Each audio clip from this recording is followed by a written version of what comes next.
amante do terror. Tudo começa com o início da criação, na época em que a grande árvore do conhecimento foi plantada. E dela todas as outras coisas foram criadas, inclusive a escuridão. Muitos deuses anciões nasceram da escuridão. Inclusive, acredito que entre eles estava Makhain e Yaldabaoth, mas é só uma teoria. Muitos deles têm um nome esquecido, e entre eles estava um bem peculiar. Seu nome era Harak. Harak não foi grande em sua formação, muito pelo contrário, era pequeno, assim como todo deus em sua formação, mas algo o tornava diferente de seus irmãos e irmãs. Ele se conhecia e conhecia o espaço em que estava, só que muitos dizem que muito conhecimento gera dor.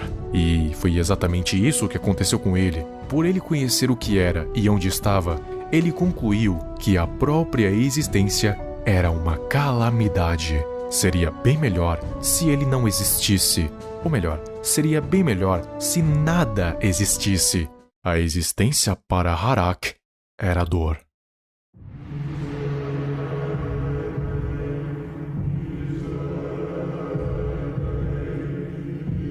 Por isso, então, ele acabou consumindo seus irmãos e irmãs para conseguir poder. E ele conseguiu. Só que este pecado lhe causou muita dor à medida que ele crescia, e isso acendeu a chama do ódio em seu coração obscuro, e ele veio a amaldiçoar toda a criação e o seu Criador, prometendo destruir a árvore, seus galhos e raízes e tudo o que elas sustentavam. Essa era a sua promessa. Muitos deuses que nasceram da escuridão morreram, outros saíram dela para trabalhar junto da criação. Provavelmente Makhain e Yaldabaoth. E os que não saíram de lá envelheceram e se tornaram poderosos, mas tiveram que se submeter à subjugação de Harak. Depois que já não havia mais deuses para ele subjugar, ele se declarou o Rei das Trevas e mudou seu nome para Rinith-Rigor.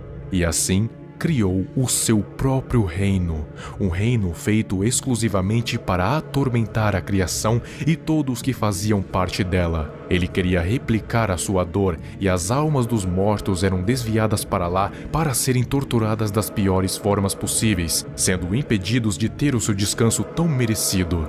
E agora, ele é um ser que quase beira o poder absoluto, mas é um poder totalmente desconhecido. Portanto, não há como saber o quão poderoso ele pode ser, mas é um poder que pode subjugar mundos inteiros e deuses inferiores. Porém, ele ainda precisa de um exército para isso, ou seja, ele não tem poder suficiente para fazer tudo isso sozinho. Depois que as fronteiras do seu reino foram estabelecidas, o rei então declarou guerra contra toda a criação, e essa é uma guerra que dura até os dias de hoje.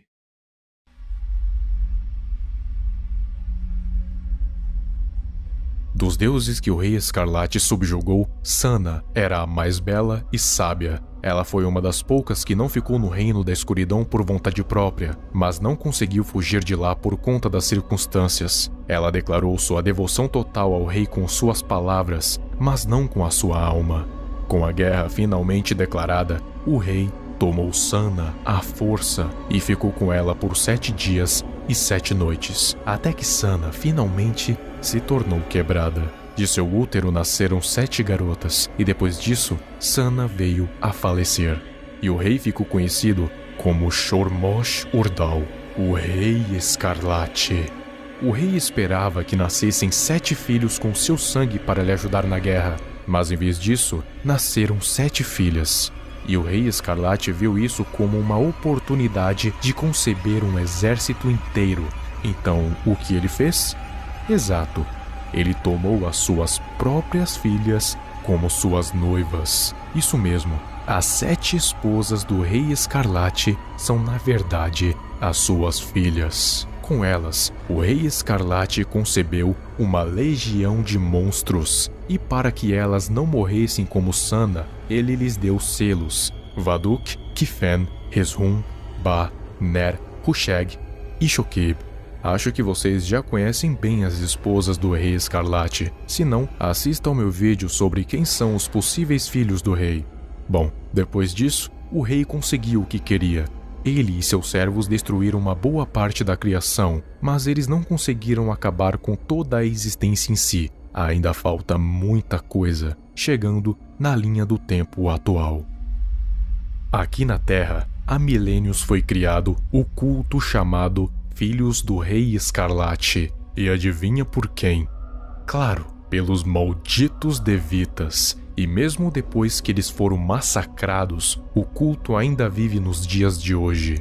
Eles sequestraram 7 garotas e, através de um ritual taumatúrgico, eles meio que encarnaram as esposas nos corpos dessas garotas e as engravidaram com 7 filhos do Rei Escarlate.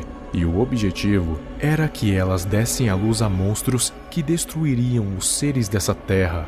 Só que a Fundação interveio e as conteve como SCP-231.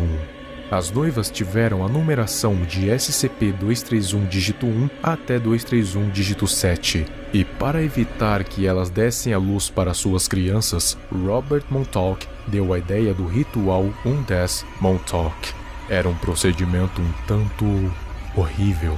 Um procedimento que causava repulsa e fez até um médico capacitado se suicidar depois de presenciar. E quem tem que fazer esse procedimento são classes D que têm um histórico criminoso que inclui violência sexual.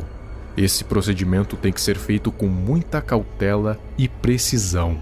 E por causa disso, 6 das 7 esposas morreram e conceberam SCPs, sobrando apenas a 7ª, a única que não foi subjugada pelo rei.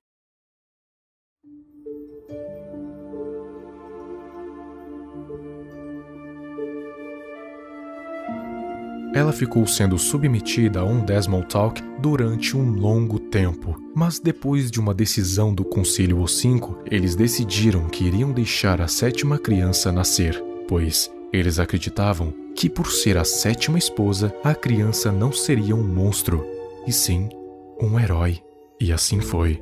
A 7ª esposa deu à luz a um SCP bastante recorrente aqui no canal, e o seu número de entrada é 999, uma massa gelatinosa que tem o poder de fazer todos ficarem felizes. Não importa o tamanho da tristeza, não importa o quão derrotado, SCP-999 tem esse poder, sendo capaz até mesmo de curar momentaneamente o SCP-682.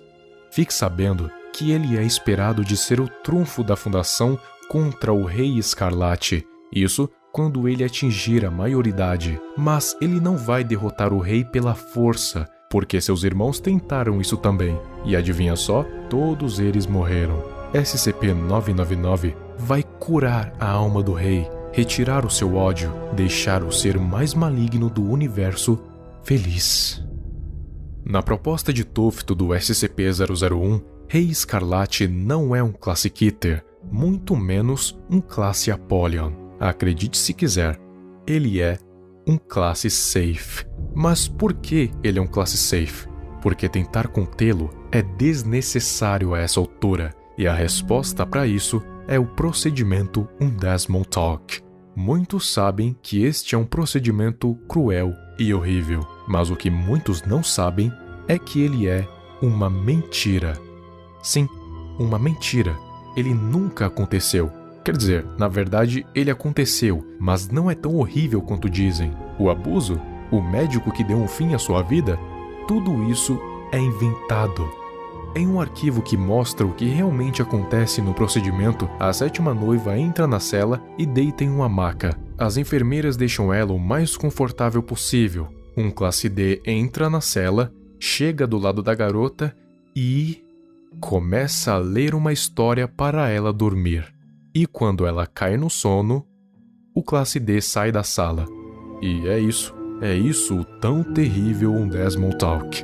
Só que é claro, nem sempre foi assim.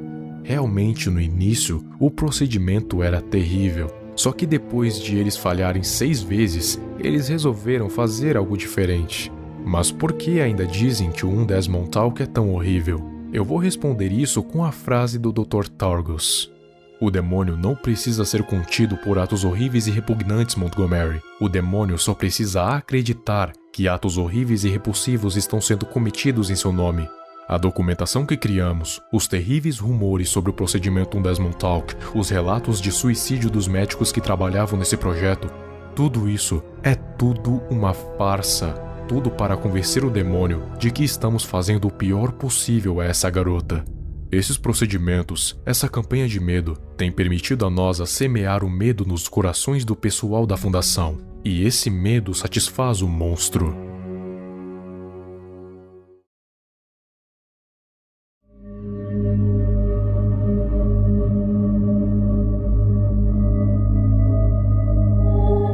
Simplificando, eles não precisam fazer atos horríveis para conter o Rei Escarlate. Eles precisam fazer ele acreditar que está acontecendo atos horríveis em seu nome.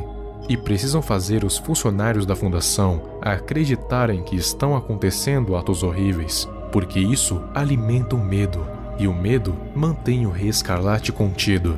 Mesmo depois do SCP-999 ter nascido, eles ainda continuam o processo. Tanto é que no documento do SCP-999 não diz onde ele foi descoberto e nem diz a sua origem, porque eles querem manter os funcionários acreditando que o procedimento ainda está acontecendo, pois é isso que mantém ele contido, e é isso que faz ele ser um classe safe, porque o Rei Escarlate não tem olhos para ver a brutalidade, não tem ouvidos para ouvir os gritos, ele só consegue sentir o medo e a angústia. O procedimento Undesmontalk não passa de um símbolo, e deuses antigos são limitados pelos símbolos, isso incluindo o próprio Rei Escarlate. E enquanto ele estiver sentindo, ele não vai vir pra cá, e não vai destruir a nossa realidade. Pelo menos não ainda. Pelo menos não antes do herói entrar em ascensão. Não antes de Tickle Monster dar um fim ao ódio do Rei Escarlate e acabar com a guerra de uma vez por todas. E finalmente, os vivos e os mortos vão poder descansar em paz.